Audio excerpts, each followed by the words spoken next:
Como decíamos ayer, si alguien quiere grabar, me lo dice y lo autorizo, no hay ningún problema por mi parte, ¿eh? Bueno, ayer estuvimos viendo, en el primer día,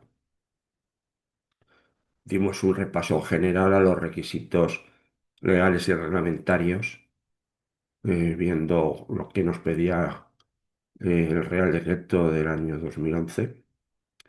Y bueno, visto, como bien me decías, y lógicamente es así, no ha sido necesario hacer que hayáis hecho muchas preguntas, porque obviamente este es vuestro trabajo del día a día. Y bueno, conocéis seguramente esta parte del curso bastante mejor que yo, cosa que no es de extrañar. Voy a contaros ayer el tema de unos clientes y claro, yo doy cursos pues, de cálculo de incertidumbres, de temas de laboratorio, pero claro, no conozco todos los laboratorios del mundo. Y la semana pasada estaba dando un curso para una gente de- del Ministerio de Fomento que se dedican a hacer análisis físicos de tuberías y cosas de estas, claro. Yo les decía que, bueno, que lo que les estaba contando era aplicable, pero que no. Yo no había visto nunca hacer un análisis de una tubería hasta que se rompía. Entonces, bueno, yo les comentaba, ¿de acuerdo? Que en ese aspecto muchas veces los asistentes en alguna parte del curso son bastante más expertos que yo. Bueno, pues no vamos a entretenernos más. Vamos a compartir, que ya lo comprobé anoche, ayer tarde, perdón.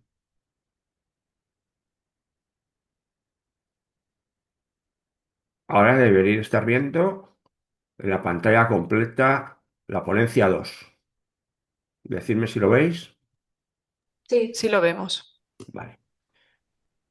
Bien, entonces a lo largo de estos días que quedan de curso, prácticamente 4 días, vamos a darnos un paseo, un repaso por la norma UNE ISO 20387. ¿De acuerdo?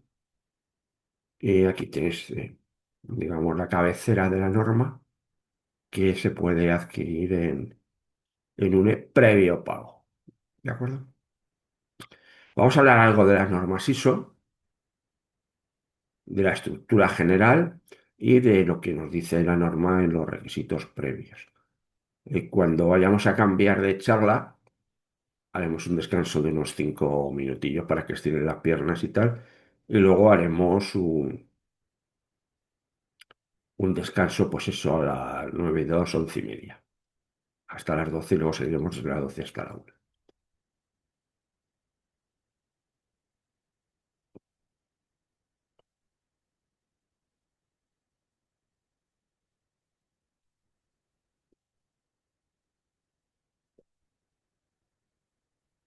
Bien, me gustaría, bueno, me gusta daros un pequeño barniz sobre las estructuras de las normas ISO.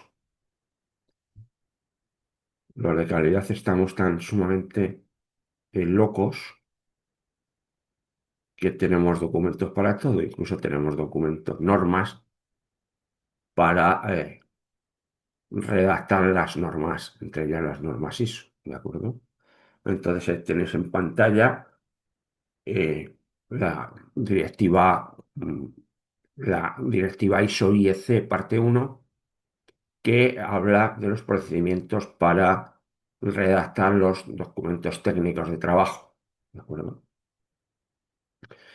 Esto lo digo porque os puede ser útil en un momento dado si os planteáis escribir PNTs o, o instrucciones o como lo queráis llamar, tener esto en la cabeza porque es un esquema bastante interesante. Es muy estricto, es muy farragoso, es muy detallista, pero bueno, yo creo que porque lo conozcáis tampoco os va a suponer ni mayor problema. Aquí tienes el índice de la parte uno que habla, bueno, pues, de las actualizaciones, la estructura organizativa y responsabilidades en los trabajos técnicos, desarrollo de las normas internacionales, desarrollo de otros documentos, reuniones, apelaciones y anexos de ISO y EC. Bueno, esto simplemente es el índice. Abajo tenéis subrayado el lugar donde podéis consultar este documento.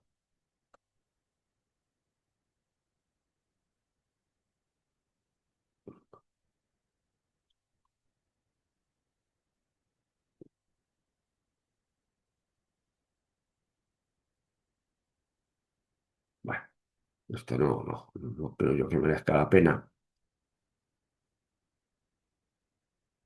pararse mucho a verlo, pero bueno, simplemente estos son la tablita que tenéis aquí a la derecha, son las identificaciones de las organizaciones que intervienen, tanto en las normas ISO como en las normas IEC y bueno, sus equivalencias, ¿de acuerdo? Entonces aquí tenéis, bueno, pues la estructura organizativa y las responsabilidades de los trabajos técnicos. Bueno, ¿de acuerdo? No quiero pararme en esto, simplemente que lo conozcáis, sabéis que existe.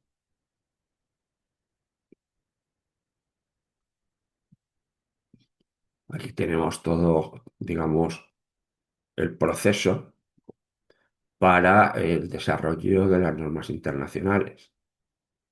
Aquí tenéis en esta tablita, bueno, pues los estadios de cada uno de los distintos estadios que se van sucediendo hasta que al final se publica la norma ya revisada y aprobada. ¿De acuerdo? Y cómo se les denomina a esos estadios.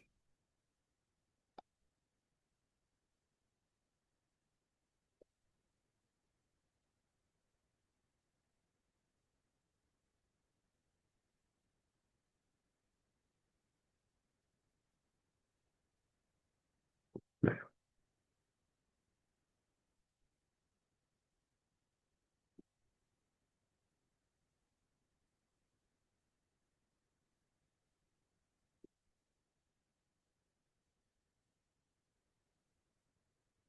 bueno, tenéis aquí una serie de anexos,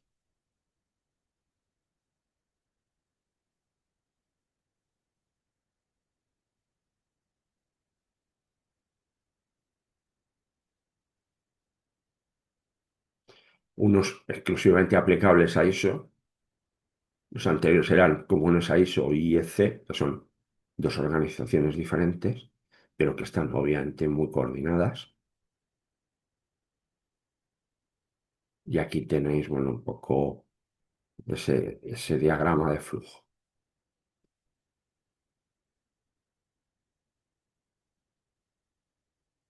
Luego tenéis una parte 2. Esta es interesante porque os dice eh, desde cuál es la estructura, los términos que hay que utilizar para redactar adecuadamente las normas, o sea, los documentos ISO y los documentos IEC.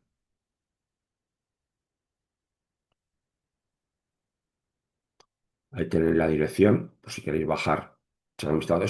Esto es de acceso libre.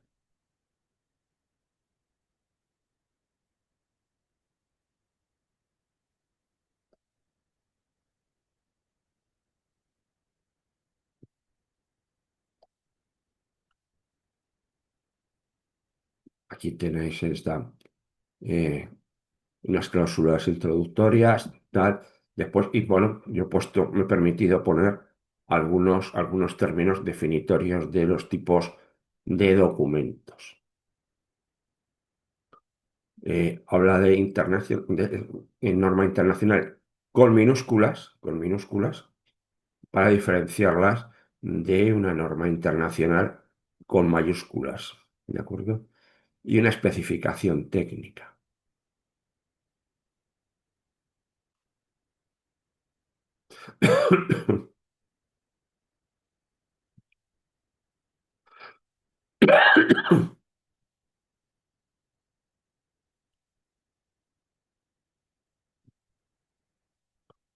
Aquí tenéis cómo se estructuran las normas en divisiones y subdivisiones y en esta tablita os he puesto los nombres que se utilizan para las divisiones y las subdivisiones.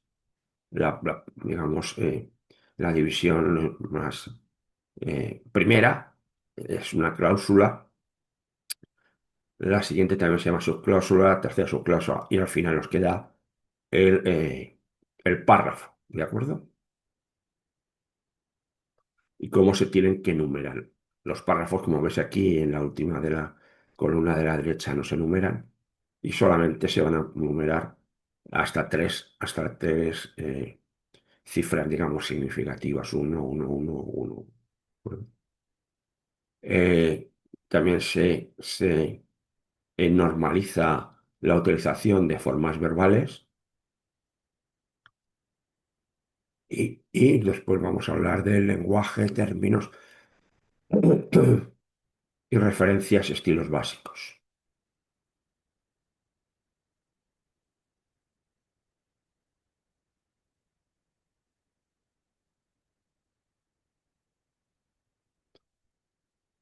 Importante cómo tienen que definirse dentro de los documentos eh, los números, las cantidades, las unidades y los valores.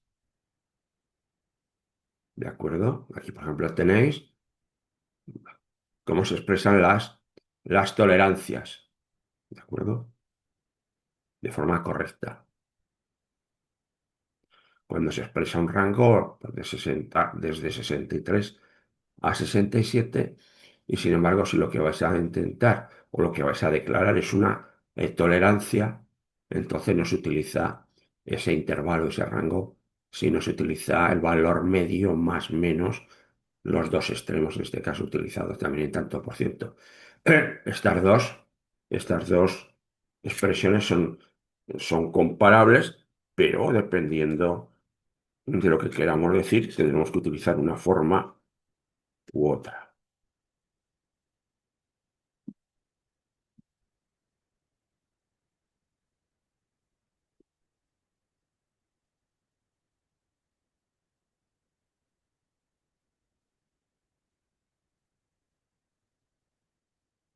Y tenéis las subdivisiones de los documentos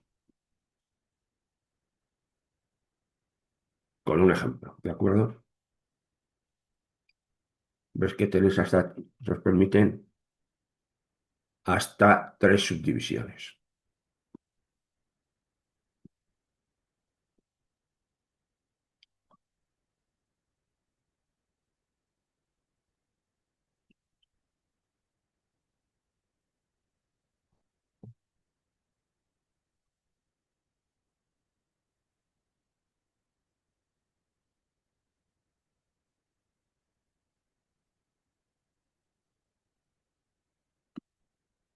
Fijaros aquí, sobre todo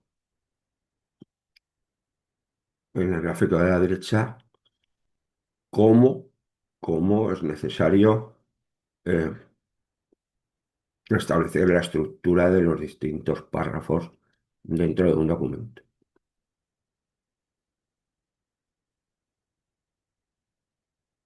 Pero no me voy a parar en esto porque, bueno, como culturilla general está bien, pero a vosotros posiblemente no os aporte demasiado.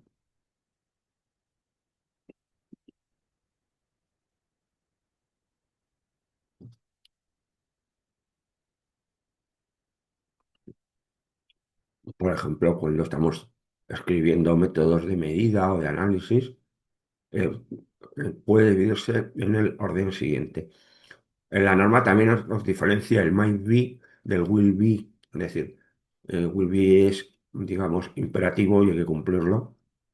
Es un requisito normativo y esto os da opciones, ¿no? Bueno, pues podéis dividirlo en el siguiente orden. Pues, por ejemplo, principio, reactivos y materiales, aparatos, preparación y preservación de las muestras de análisis o piezas de análisis en caso que sean ensayos físicos, procedimiento, expresión de resultados, incluyendo el método de cálculo, y la precisión del método de análisis.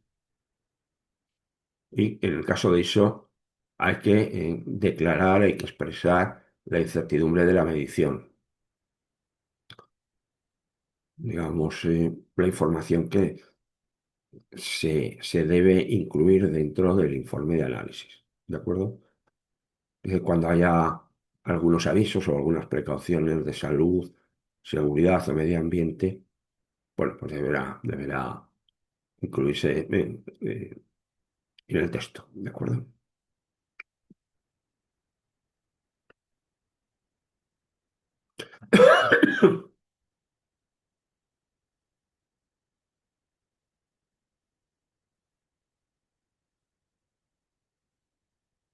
Vale. Simplemente las cláusulas.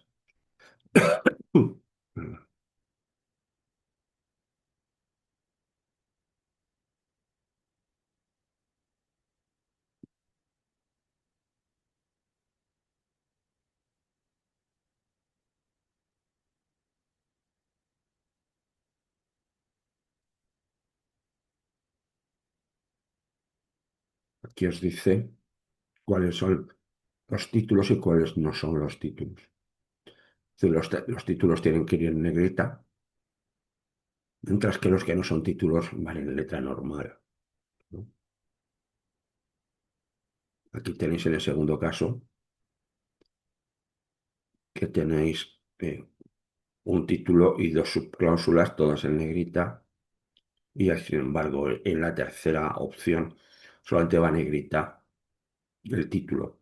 Las otras directamente sí, los números van en negrita, pero como no hay título, pues se escribe en letra, el tipo normal.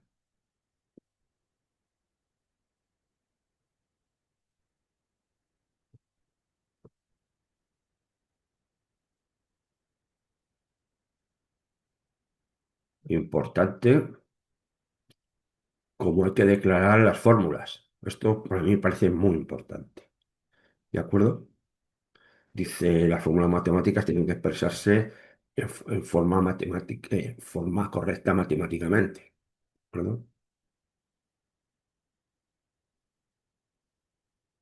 Aquí tenéis un ejemplo, ¿de acuerdo?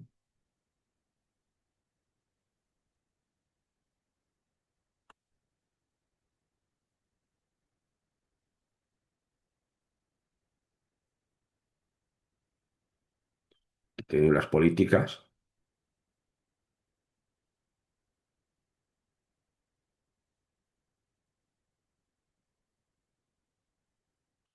Bueno, ya vamos a pasar a lo que os interesa. Hay dos grupos de índices comunes en función de las normas. Aquí, por ejemplo, tenéis la norma de gestión, empezando por la izquierda, columna de la izquierda, ISO 9000-2015, que tiene este índice.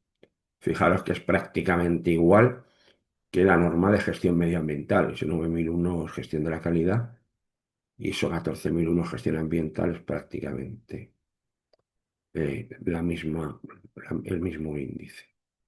Salvo al final que hay un listado alfabético de términos. Si utilizáis la norma de 166.000, aquí también, que es la de gestión de la investigación, desarrollo e innovación, pues también prácticamente son los mismos índices.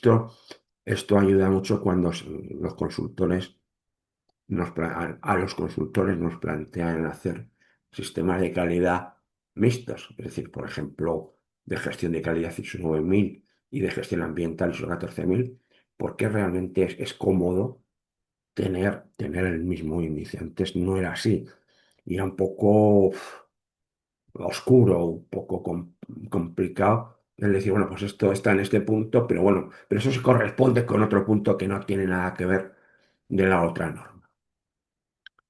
Luego aquí tienes otras normas que van más dirigidas al tema de acreditación y veis que también tienen eh, un índice prácticamente igual, ¿no? 17.025 para competencia de laboratorios, de análisis y de calibración, 15.189 para análisis clínicos, que tiene requisitos de calidad y de competencia, y por último la norma 28.387 para biobancos.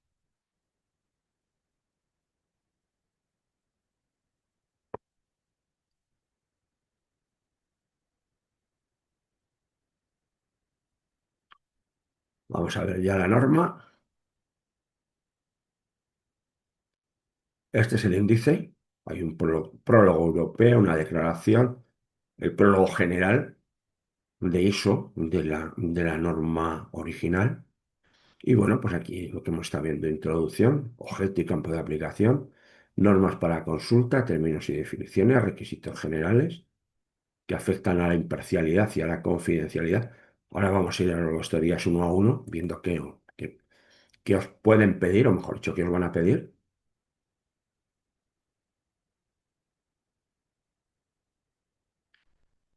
Requisitos de la estructura. Bueno, pues las estructuras, eh, digamos, la organización. ¿Qué requisitos tenemos para la estructura organizativa? Luego, para los recursos.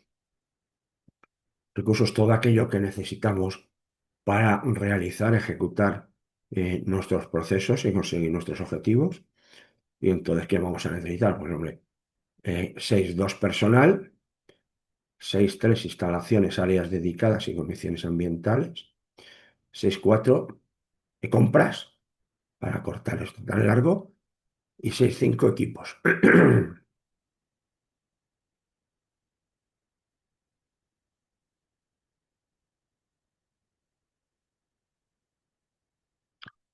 7 ya se refiere a los propios procesos, los que son, digamos, los procesos principales, que son la razón de ser de vuestras organizaciones.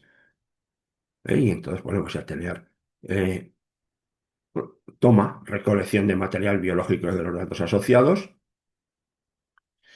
recepción y distribución del material biológico de los datos asociados, 7.4 transporte del material biológico de los datos asociados,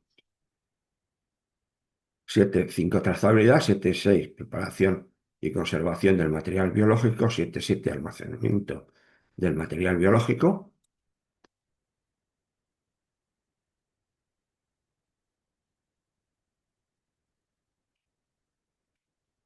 7.8 control de calidad, 7.9 métodos de validación y de verificación, 7.10 gestión de la información y de los datos. Esto ha empezado a aparecer hace relativamente poco en las normas de gestión de calidad y de acreditación, en requisitos específicos para el tratamiento de la información en soporte digital. También la escrita, pero la escrita ya lo tenemos bastante más claro durante muchos años, pero ahora, dado la importancia enorme y fundamental que tiene toda la gestión de datos informáticos, bueno, pues se han planteado requisitos específicos para esto. 7 salidas no conformes, 7.11 requisitos de los informes, 7.13 quejas,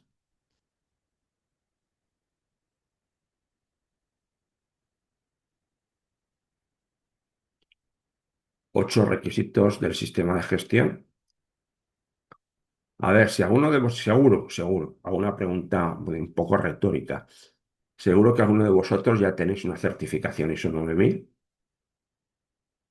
Bueno, pues una parte importante de estos requisitos del sistema de gestión ya la tenéis implantada con vuestra norma ISO 9001. ¿De acuerdo? Habla de información documentada, control de los documentos del sistema de gestión, control de los registros, riesgos y oportunidades, mejora, acciones correctivas, auditorías internas y revisión por la dirección.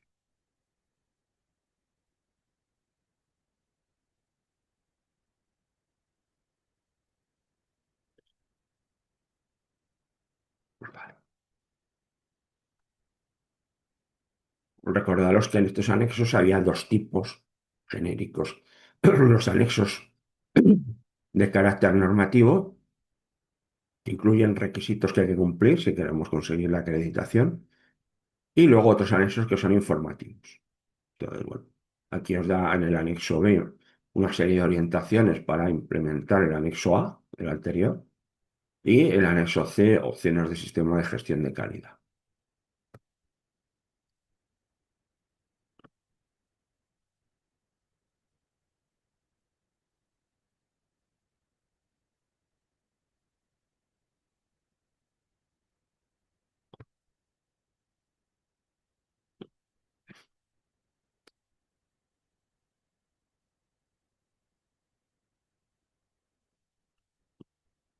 Bueno, ¿quién elaboró el- este documento? Que es un comité técnico ISO TC276, que se denomina biotecnología, os habla de la fecha de publicación y entrada en vigor, así como la anulación de normas vigentes en el momento de la entrada en vigor. También nos dice que puede haber derecho de patente de algunos elementos, pero que el CEN no se responsabiliza de, de la gestión de esos derechos de patente. Eh, la elaboración ha sido por el CEN, por el Centro Europeo de Normalización, siguiendo un mandato de la Comisión Europea, y viene una declaración de los países obligados a adoptarla.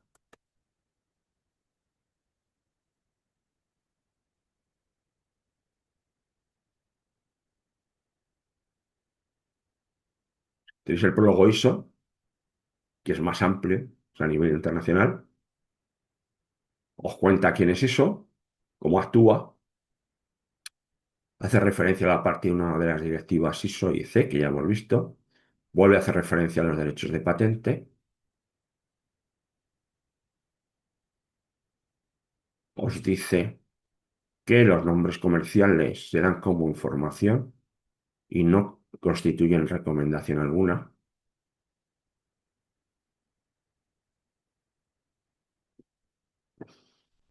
Ahí tenéis los links si queréis entrar a ver,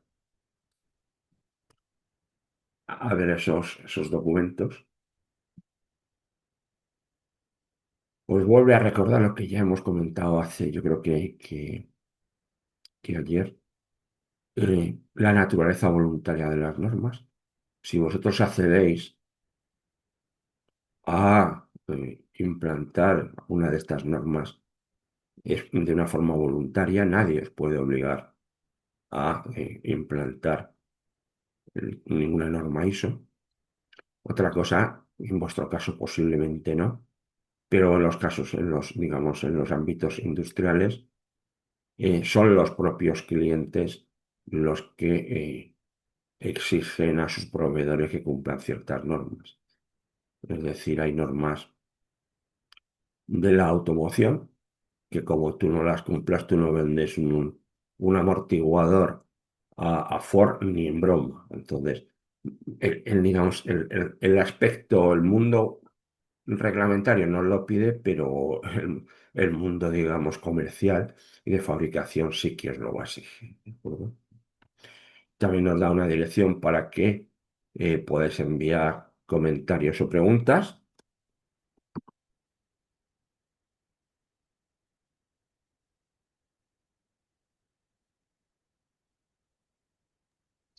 Perdona, Ángel, te ¿Qué? habló Bárbara por el chat. No sé si... Perdón, es que no veo el chat. Sí, nada, que perdió el audio y está intentando conectar con el móvil, si la puedes aceptar. Sí, sí, perdón, perdón. Es que si pongo la pantalla Sí, entera, no veo el chat. Muchas gracias.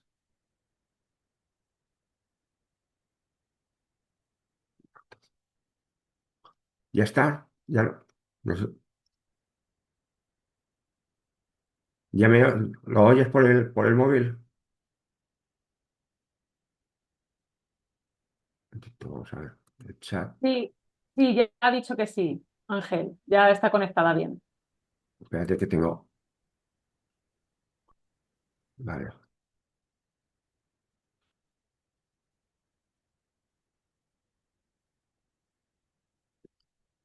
De acuerdo, ya lo veo aquí. Gracias.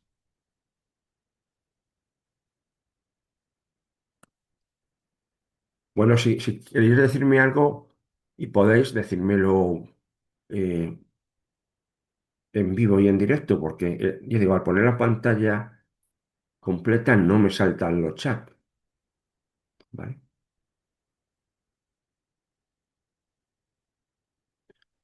¿Cuál es el objetivo de esta norma y de otras muchas, pero sobre todo de esta? Promover la confianza en las actividades de los biobancos. Es decir, un biobanco acreditado o un biobanco que tenga implantada esta norma me genera confianza, me fío de las cosas que hace. Mientras que otros que no tengan implantada esta norma, yo no digo que lo hagan mal y que sean unos piratas, ni mucho menos, pero no me genera esa confianza inequívoca que procede de la acreditación de estos biobancos. Lo mismo pasa con los laboratorios de análisis, los laboratorios de calibración y los laboratorios clínicos o laboratorios médicos, que la norma en inglés son la de laboratorios médicos, ¿de acuerdo? Nos permite demostrar que trabajamos de una forma competente en la realización de las actividades. Recordaros que la acreditación se concede para un cierto alcance, a diferencia de ISO 9000, que nosotros decimos que ISO 9000 lo que certificamos es el funcionamiento del biobanco. Cuando vayáis a acreditar, en el acta tendréis que decir qué parte de las actividades de vuestro biobanco vais a querer acreditar, porque el auditor solamente va a mirar todo lo que tenga con esa solicitud de ese alcance. Puede decir, hombre, pues yo puedo tener tumores sólidos, puedo tener, y luego tengo una pequeña parte de colección de muestras líquidas, pero es que a mí realmente, Ángel, le doy tan poco movimiento que no me es rentable, o no sé si económicamente, o por el esfuerzo de acreditarlo. Esa decisión, como siempre, es vuestra. Ya digo que todo esto es voluntario. También demuestra que tenéis capacidad de proporcionar material biológico y los datos asociados de calidad para su utilización en la investigación y en el desarrollo, ¿verdad? Pretende alcanzarlo mediante la planificación y la implementación de políticas, procesos y procedimientos. Y esta norma también facilita la cooperación, fomenta el intercambio y ayuda a la armonización entre todas las partes interesadas. Es decir, si un grupo de biobancos están funcionando con una misma herramienta, es fácil que se entiendan y que puedan colaborar de una forma más fluida, más eficaz. ¿De acuerdo?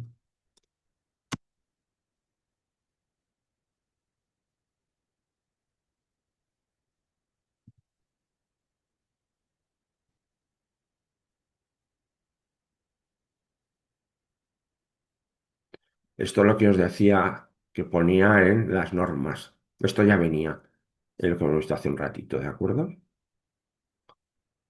El debe es un imperativo que indica el cumplimiento de un requisito.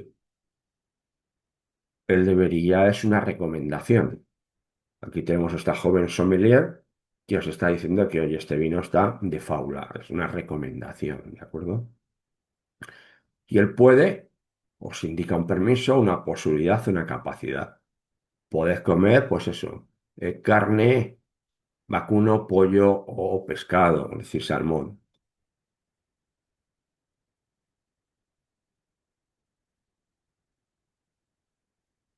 Es importante esas formas verbales porque pueden evitar discusiones con los auditores cuando él entienda que algo es un requisito y vosotros entendáis que no es un requisito.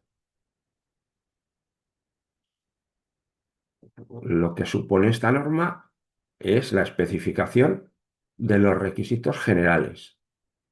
¿Para qué? Para la competencia, la imparcial, perdón, se me ha acabado.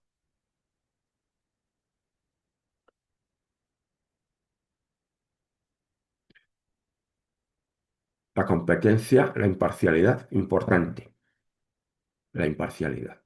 Esto cuando yo empecé, esto ya hace unos cuantos años, el tema de la calidad en los laboratorios de análisis. Yo fui el director de calidad del primer laboratorio en España que se acreditó por normas internacionales en análisis microbiológico de alimentos. La norma era la guía ISO 25 y trasladada a España a la UNE 66501. Ya había un apartado concreto de imparcialidad, estoy hablando del principio de los 90. Luego esto se fue diluyendo y ahora ha vuelto a aparecer en las normas como un punto importante, o sea, como una cláusula requiriendo aspectos definitorios referentes a la imparcialidad. Y también da requisitos para la operación consistente. Ángel, Dime. perdóname un momento. En cuanto al tema de la imparcialidad, ¿cómo lo dejamos registrado en nuestro biobanco? ¿Vale con que, perdóname que creo que me quité la cámara porque estaba el chico por aquí, Sí. ¿cómo lo dejamos registrado en biobanco? ¿Vale con que en el manual pongamos un párrafo en el que especificamos cómo vamos a tratar la imparcialidad y cómo los biobancos son imparciales en el hecho de que tenemos los comités de ética y nosotros no, el comité científico y el comité de ética y nosotros prácticamente no decidimos? ¿O cómo reflejamos esa imparcialidad? ¿Tenemos que firmar algún tipo de acuerdo, algún tipo de documento? Ahora pasaremos a verlo, pero ya te adelanto. Vamos a ver, la norma no te pide que haya un manual de calidad, ya ninguna norma pide un manual de calidad. Sí, no, la 9001 nosotros nos lo quitaron cuando la 2000, la 20.015, ¿no? La 2015, eso ya Sí. lo desapareció. No, pero ya ha desaparecido prácticamente que yo sepa en todas las normas, también en la de acreditación de Sí, laboratorios clínicos, de análisis y tal. Pero nosotros los consultores, que somos un poco torpes, siempre os recomendamos que tengáis un manual, que no queréis llamarle manual de calidad, bueno, llámale manual de gestión, en el cual vosotros os vais a incluir muchos requisitos que os pide la norma, que si no se quedan por ahí perdidos en el aire, y esos requisitos tienen que estar controlados de alguna forma, con lo cual, bueno, pues si yo los incluyo dentro del manual de gestión, y apruebo el manual de gestión automáticamente, ya he aprobado todos esos requisitos individuales y están controlados, porque están controlados en tanto en cuanto el manual de gestión está controlado. ¿sí? Entonces, normalmente vais a tener un epígrafe dentro del manual de gestión que va a tener que ver con la imparcialidad. Y ahí tenéis que ver cómo vais a gestionar la imparcialidad. Lo primero que tenéis que hacer, obviamente, es una declaración de imparcialidad. O sea, mi biobanco tal, es imparcial porque no admite presiones de tal. Y luego también tenéis que ir articulando. Veremos, creo que es en esta norma, que os pide que tenéis que identificar los posibles riesgos para la imparcialidad. Sí. ¿Y cuáles son esos riesgos? Bueno, en vuestro caso es más difícil, ¿no? Pero, por ejemplo, las acciones comerciales. Es decir, ya digo, vosotros no vendéis en principio nada. Tenéis vuestra actividad muy acotada, pero en laboratorios de análisis, lo que dice el comercial de turno, que no me haga triquiñuelas diciendo, mire, no se preocupe, yo le garantizo que si nos contrata, sus resultados van a salir siempre bien y tal, y bueno, le pondremos un poquito más de coste, pero le garantizamos que esto va a salir bien. Eso es un riesgo para la imparcialidad. Y Vale, luego también, por ejemplo, la constitución de los órganos de gobierno, que ahí sí que estoy de acuerdo contigo, en que os podéis escudar sin mayor problema, en que vosotros estáis fiscalizados por el comité científico y con el comité de ética, con lo vale, cual pocas posibilidades tenéis de hacer lo que os dé la gana e incumplir la imparcialidad. Pero yo la perfecto. metería así, como tú hubieras dicho, en un capítulo o en una cláusula del manual de gestión haciendo una reflexión. A ver, es muy difícil para un auditor demostrar que un biobanco no es imparcial, salvo que tenga información, digamos, privilegiada. Entonces, con esa declaración, yo lo que he visto normalmente y haciendo ese análisis de los riesgos para la imparcialidad, no, lo que sí también nos dice la norma es que esto es un análisis de riesgos para la imparcialidad y detectas que hay riesgos, tienes que actuar sobre ellos, Ujú. en el sentido que si no eres capaz de eliminarlos, por lo menos minimizar su impacto. Eso Vale. lo vamos a ver, bueno, Vale. pues, yo creo que hoy, ¿de acuerdo? Pero Gracias. es nada, a ti.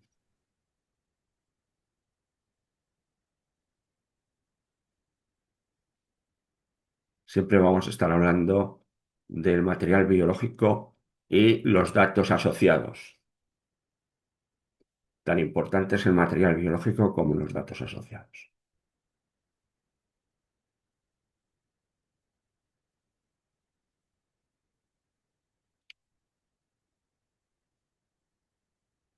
Importante lo que os decía ayer, igual que el Real Decreto solamente eh, afecta a muestras de origen humano para la investigación biomédica, esta norma afecta a cualquier biobanco que utilice material biológico de organismos multicelulares, humano, pero también animal, fúngico, plantas, así como microorganismos para investigación y desarrollo. O sea, por un lado multicelulares y luego también unicelulares, microorganismos para investigación y desarrollo. Es decir, ahí en España, en todo el mundo, pero en España hay una colección de cepas patrón, de cepas tipo, la colección española de cepas tipo, que está en la Universidad de Valencia, en Burjasot, que esto les afectaría directamente a ellos. ¿De acuerdo? O sea, humano y otros. Y también, por supuesto, para investigación y desarrollo.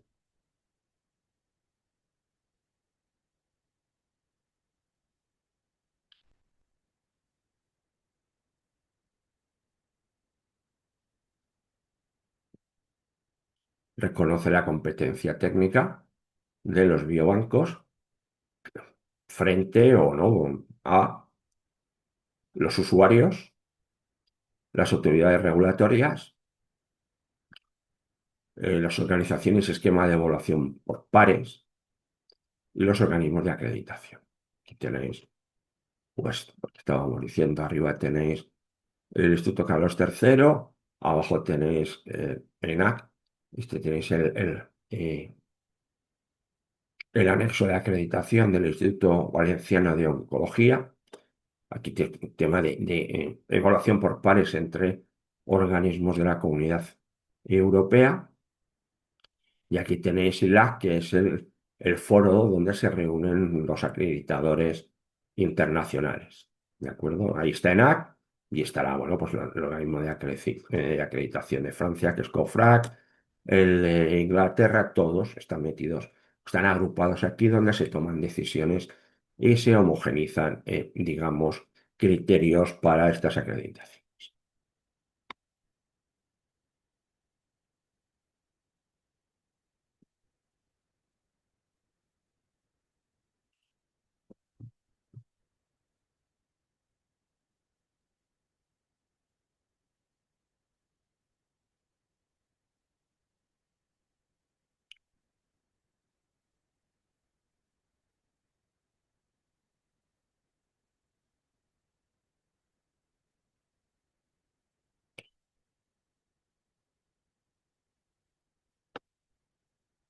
Este documento se declara explícitamente que no aplica a material biológico destinado a la producción de alimentos sin pienso. Por ejemplo, pues todo el tema de fermentos ácido lácticos en la producción de quesos y de yogures y de kefir y todas estas cuestiones. ¿De acuerdo? Ni tampoco, por ejemplo, en fermentaciones industriales para la cerveza. Esto no aplica, ¿de acuerdo? Y aquellos laboratorios que realizan análisis de alimentos de piensos y o uso terapéutico.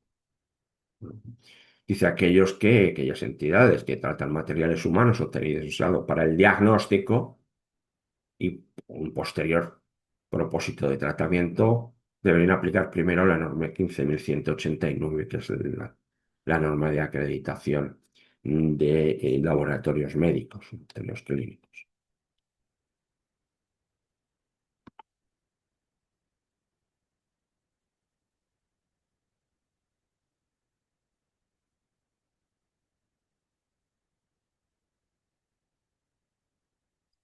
Aquí tenéis una serie de referencias.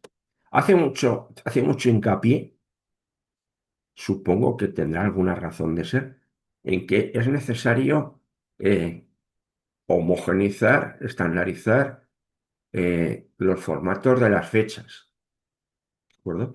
De hecho, hay una norma, la 8601, que dice, bueno, pues cómo se tienen que presentar las fechas y los tiempos, ¿de acuerdo?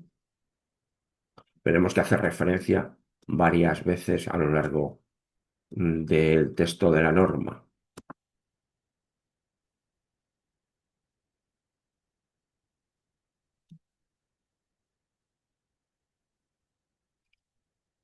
Esto ya lo hemos visto. Los datos terminológicos tenéis dos, uno de ISO, ahí tenéis la referencia de la página web y otro de Electropedia. Ahí podéis consultar las definiciones si tenéis alguna duda.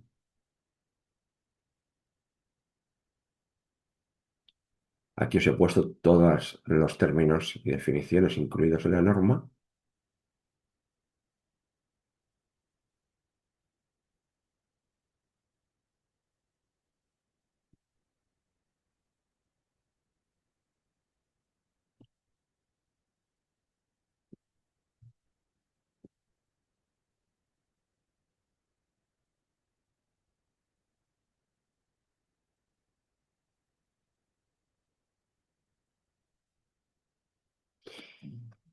Me he parado en aquellas que me parecen interesantes.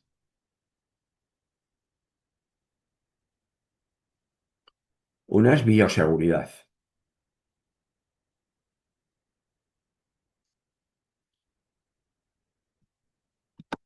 Dice principios, técnicas y prácticas de contención que se implementan para prevenir la exposición no intencionada a patógenos y toxinas o su liberación accidental.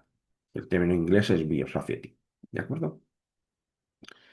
Porque luego hay otro término que ahora veremos que será bioprotección.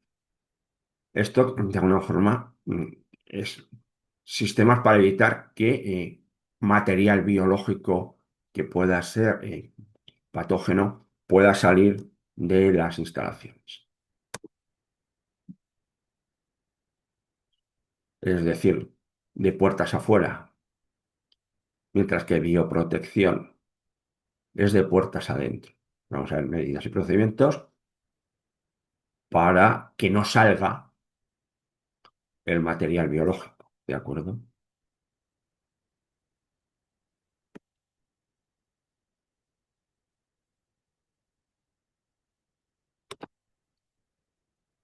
Dice, bueno, he sacado estas definiciones. Dice bioseguridad. Dice principios, técnicas y prácticas aplicadas con el fin de evitar la exposición o liberación accidental de patógenos o toxinas. Y dice, bueno, bioseguridad, lo que hemos dicho, protección de la institución y del personal destinadas a reducir el riesgo de pérdidas, robos incorrectos, desviaciones o liberación intencional de patógenos o toxinas.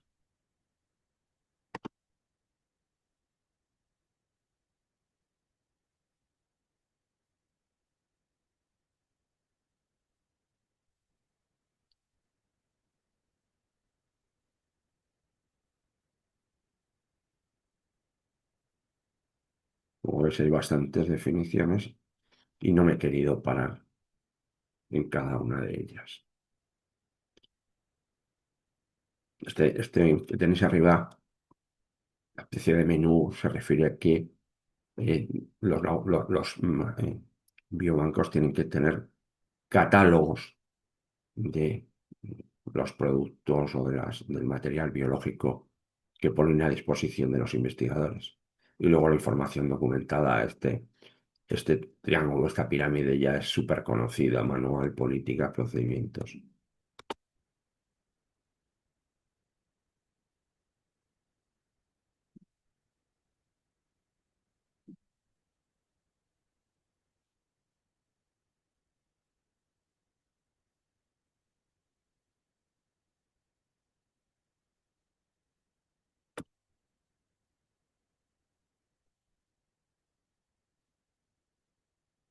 adecuado al propósito es algo que cumple, que es adecuado al fin previsto. ¿De acuerdo? O sea, que está alineado con los requisitos preestablecidos para un uso concreto, un uso previsto. Esta expresión se utiliza muchísimo. Y la interoperabilidad, importante. Capacidad para comunicarse, ejecutar programas o transferir datos entre varias unidades funcionales de una manera que requiere que el usuario tenga muy poco o ningún conocimiento de las características de estas unidades. Es decir, que seamos capaces de comunicarlo sin ser expertos, en las herramientas informáticas o utilizadas.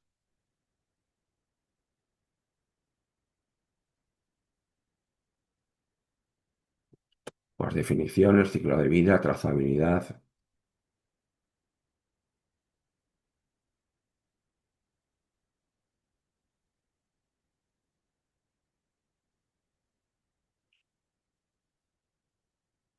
Este triangulito tan mono que os he puesto ahí, ese gráfico, es para, de alguna forma, escenificar el tema de la trazabilidad metrológica.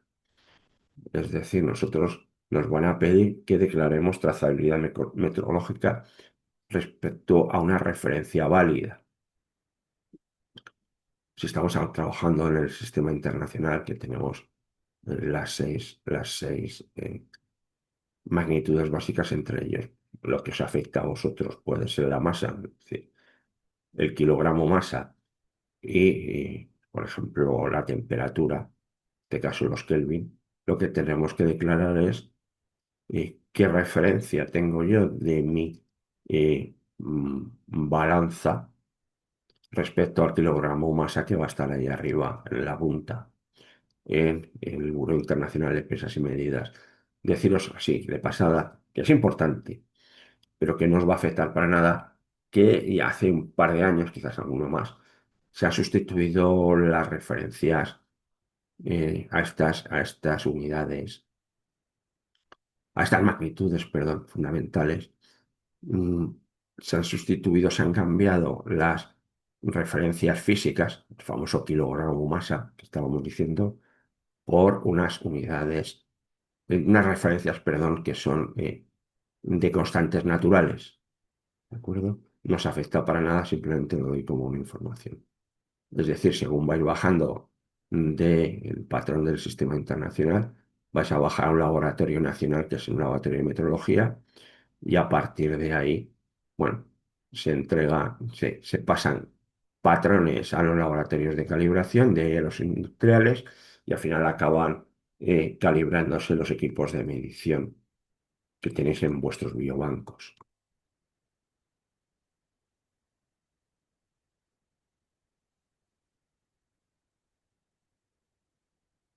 También se habla del proveedor, del depositante, la pseudonimización.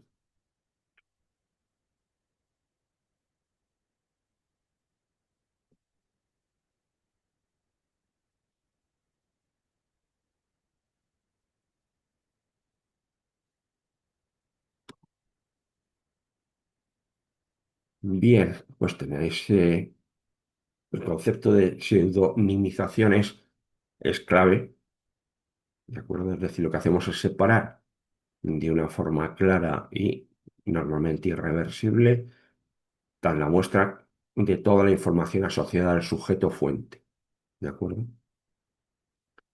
Y aquí tenéis algunos procedimientos de anonimización y pseudonimización, ¿de acuerdo?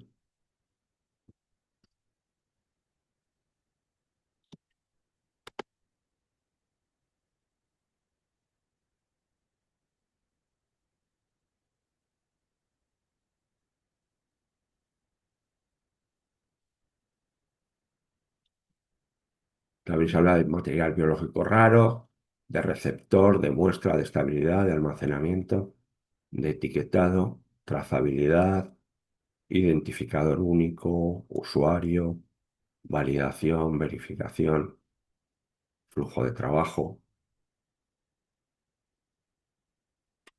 Aquí tenéis un rollo de etiquetas de código de barras.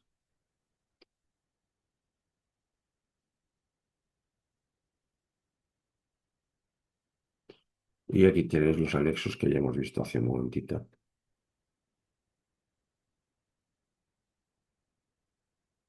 Y por último, la bibliografía.